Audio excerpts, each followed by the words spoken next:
মঙ্গলদৈত জিলা আয়ুক্তৰ কাৰ্যালয়ত সদৌ অসম জিলা প্ৰশাসন কৰ্মচাৰী সন্থাৰ দীৰ্ঘদিনীয়া দাবীসমূহ সমাধানৰ দাবীত সদৌ অসম জিলা প্ৰশাসন কৰ্মচাৰী সন্থাৰ ধৰ্ণা কাৰ্যসূচী।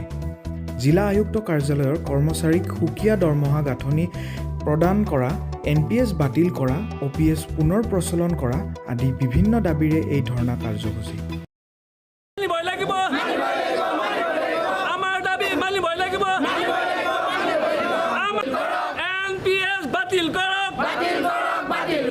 এই জিলাসমূহৰ সদস্যসকলে অতি গুৰুত্ব সহকাৰে বিষয়ে আলোচনা কৰিছিলে। চৰকাৰৰ লগত বহু আলোচনা হোৱাৰ পাছতো আমাৰ যিটো সুকীয়া দৰমহাৰ গাঁথনি এইটো আমাৰ এতিয়ালৈ কাৰ্যকৰী হোৱা নাই। গতিকে আমি জনসাধাৰণৰ প্ৰতি লক্ষ্য ৰাখি মাত্ৰ দুঘণ্টীয়া 10টাৰ পৰা 12টালৈ আমি দুদিনীয়া কাৰ্যসূচী ঘোষণা কৰিছে। তেওঁলোকে প্ৰস্তাৱ লৈছিলে আৰু সেইমতে আজি আমাৰ এই কাৰ্যসূচী আমি অংশগ্ৰহণ কৰিছোঁ, আমি ৰূপায়ণ কৰি আছোঁ। আৰু এই কাৰ্যসূচী যদি চৰকাৰৰ কোনো আমি এইটো কথাও গম পাওঁ যে মাননীয় মুখ্যমন্ত্ৰী মহোদয়ৰ সদিচ্ছা থকা স্বত্তেও কিন্তু আমাৰ এই কাৰ্যকৰী হোৱা নাই। আমাৰ জন্ম লগ্নৰ পৰাই 1996 চনৰ পৰা এই দাবীটো আছিল আমাৰ সুকীয়া দাবী।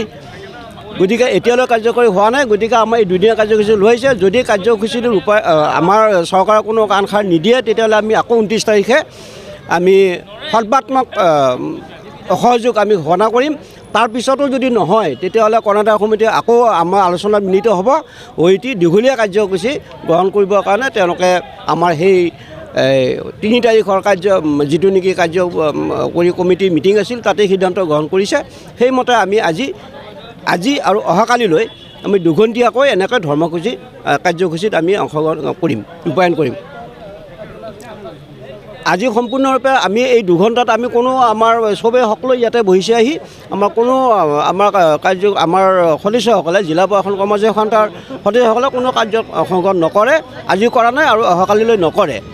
আৰু যদি একাংশৰ চৰকাৰৰ পৰা যদি আমাক কোনো এই ক্ষেত্ৰত যদি কোনো ব্যৱস্থা নলয় তেতিয়া 29 তাৰিখে সৰ্বাত্মক দিনটোজোৰা আমাৰ অসহযোগ চলিব। এই ক্ষেত্ৰত আমি জনসাধাৰণৰ প্ৰতি আমি ক্ষমা প্ৰাৰ্থী। তেওঁলোকে আমাৰ যিহেতু দাবীসমূহ আমাৰ জন্মলগ্নৰ দাবী এতিয়ালৈ একো হেৰি কৰা নাই। গতিকে জনসাধাৰণক আমি প্ৰাৰ্থনা জনাইছোঁ তেওঁলোকে যে আমাক ক্ষমা কৰিব। দুঘণ্টাৰ কাৰণে তেওঁলোকক আমাৰ ক্ষমাৰ পৰা তেওঁলোক বঞ্চিত হৈছে, তাৰ কাৰণে আমি দুখিত। সদৌ অসম জিলা প্ৰশাসন কৰ্মচাৰী সন্থাৰ যোৱা 3 ডিচেম্বৰত তেজপুৰ কনভেনশ্যন চেণ্টাৰত আমাৰ কাৰ্যনিৰ্বাহক সভা অনুষ্ঠিত হৈছিল। আৰু সেই সভাত আমাক চৰকাৰে যিটো প্ৰতাৰণা কৰি আছিল তাৰ বিষয়ত আলোচনা আমাৰ সেই সভাত আলোচনা হৈছিল। আৰু আলোচনা মৰ্মে আমাৰ 21 তাৰিখ আৰু 22 তাৰিখে 2 ঘণ্টীয়া আমাৰ কাৰ্যসূচী লোৱা হৈছিল। আৰু এই ধৰ্ণা কাৰ্যসূচী আমি 10 বজাৰ পৰা 12 বজালৈকে কাৰ্যালয়ত অনুপস্থিত থাকি ধৰ্ণা কাৰ্যসূচী আমি দুদিনীয়া কাৰ্যসূচী ৰাখিছোঁ। আৰু এই ধৰ্ণা কাৰ্যসূচীটো আমি দুঘণ্টীয়া কৰাৰ কাৰণ হ'ল জনসাধাৰণে যাতে কোনো অসুবিধা নাপায়। ইয়াৰ পিছত যদি চৰকাৰে আমাৰ দাবীকেইটা মানি নলয় তেতিয়াহ'লে 29 তাৰিখে সৰ্বাত্মক আমি এদিনীয়া কাৰ্যসূচী ল'ম আৰু এই অসহযোগ কাৰ্যসূচী ল'ম। আৰু এই অসহযোগ কাৰ্যসূচীটো যদি চৰকাৰে কোনো গুৰুত্ব নিদিয়ে পৰৱৰ্তী আমাৰ কৰ্ণধাৰ সমিতিয়ে সিদ্ধান্ত গ্ৰহণ কৰি আমাৰ দীঘলীয়া আন্দোলনৰ কাৰ্যসূচী আমি ঘোষণা কৰিম। আমাৰ দাবী সন্দৰ্ভত মুখ্য সচিব আৰু বিত্তমন্ত্ৰীৰ লগতো বহুত আলোচনা হৈ গ'ল, JD বিভাগৰ লগতো বহুত আলোচনা হৈ গ'ল। আৰু তেওঁলোকে বহুত কমিটি কৰি এই সম্পৰ্কত কমিটি এখন গঠন কৰি দিছিল। কমিটিৰ লগত বহুত আলোচনাৰ মাজত আমাৰ দাবীসমূহ আমাৰ আলোচনাৰ মাধ্যমেৰে আলোচনাৰ কিছু ফল ওলাইছিল যদিও আজি পৰ্যায়ত আমাৰ মুখ্যমন্ত্ৰী মহোদয়ে এই দাবীসমূহ মানি লোৱাত আজিলৈকে কোনো ব্যৱস্থা গ্ৰহণ নকৰাত কৰ্মচাৰী আমাৰ সদৌ অসম জিলা প্ৰশাসন কৰ্মচাৰী সন্থাই এই অনিচ্ছাকৃতভাৱে এই আন্দোলনৰ কাৰ্যসূচী আমি ল'বলৈ বাধ্য হৈছোঁ। আমাৰ দাবী কেইটা হৈছে আমাৰ জিলা আয়ুক্ত কাৰ্যালয়ৰ কৰ্মচাৰীসকলৰ দৰমহাৰ গাঁথনি সুকীয়াকৈ প্ৰদান কৰক। গেট পে' আমাৰ বৃদ্ধি লাগে।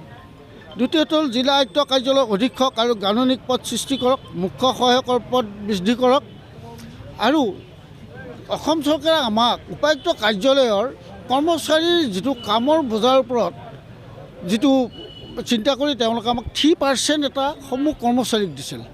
এই কৰ্মচাৰীটো সকলো কৰ্মচাৰী আমি ভোগ কৰি আছিলোঁ আৰু জাৰি কৰাসকলে যেতিয়া এই তেওঁলোকক গ্ৰহণ কৰিছিল, অৱসৰৰ সময়ত তেওঁলোকে 1 লাখৰ পৰা 1.5 লাখ পৰ্যন্ত পেঞ্চনৰ বিলত ঘূৰাই দিব লগা হৈছে।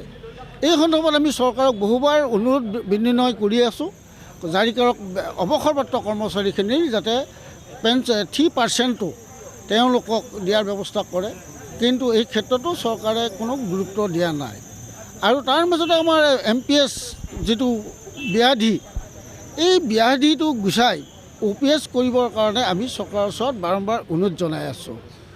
গতিকে আমি চৰকাৰক এটাই অনুৰোধ জনাম যে উপায়ুক্ত কাৰ্যালয়ৰ কৰ্মৰাজিৰ ওপৰত, কামৰ ব্যস্ততাৰ ওপৰত তেওঁলোকে আমাৰ সুকীয়া গ্ৰেড পে'টো দি আৰু পদ সৃষ্টি কৰি আৰু জাৰি কৰকৰ যিটো পেঞ্চনৰ 3% আজি ঘূৰাই দিব লগা হৈছে, তাক যাতে তেওঁলোকে পেঞ্চনাৰখিনিক এটা সুবিধা দিয়ে, এইটোৱে এটা আমাৰ দাবী। আৰু MPS বাতিল, OPSটো বাহাল।